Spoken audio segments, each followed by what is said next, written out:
Welcome to another Chicago Bears fan show. It's our last one before the matchup this week against the Minnesota Vikings. It's a revenge game. Jared Allen took out Lance Lewis for the season with a devastating hit. He ended up tearing his ACL on the play. And he did get a fine for that hit, Jared Allen. So he at least got a penalty from the NFL that was deserved. It wasn't a huge penalty, it wasn't a suspension. But he got something for it.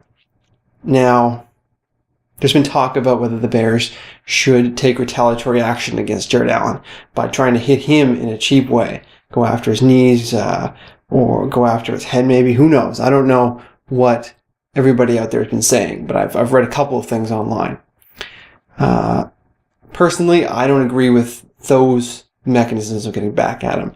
I don't think the coaching staff does either. When you talk to Mike Tice, his quotes have been more along the lines of the fact that the Bears aren't like that, and I don't think they are. I don't think any of the players are like that.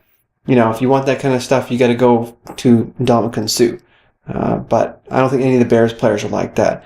And I think the best revenge that we can get on Jared Allen is quite simply to keep playing as an offensive line like they have the last couple of weeks. They absolutely stymied him a couple weeks ago.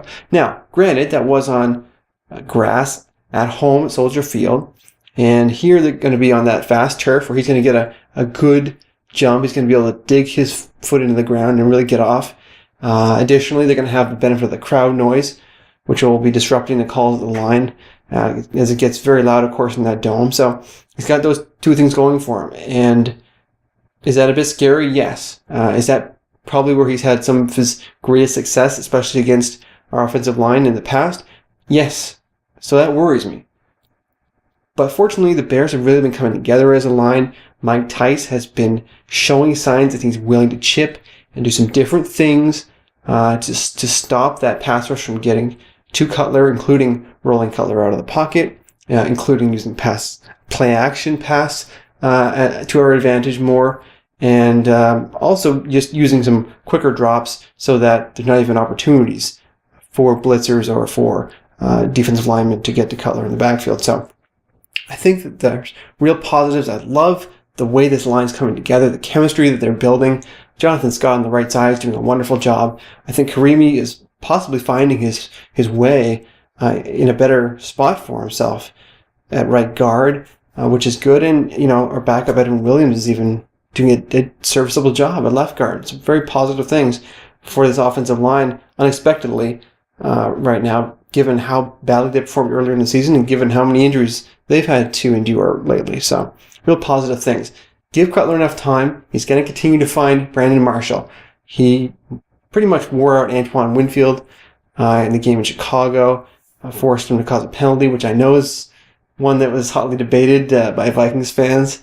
That resulted in a 1 yard run for the Bears because it occurred in the end zone. But at the end of the day, Brandon Marshall is an undeniable force right now. And if you give Cutler time to find him, he's going to find him. He's going to put it up in the air and let Marshall make a play on the ball. That's the best thing the Bears have going right now on offense. And I'm excited to see that again.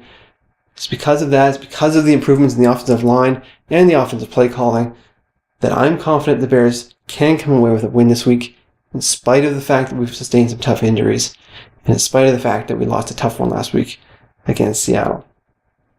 All right, enjoy the game this week against Minnesota. It's a must-win, possibly for both teams, if you look at it for their playoff potential in a tough NFC North division. Bear down.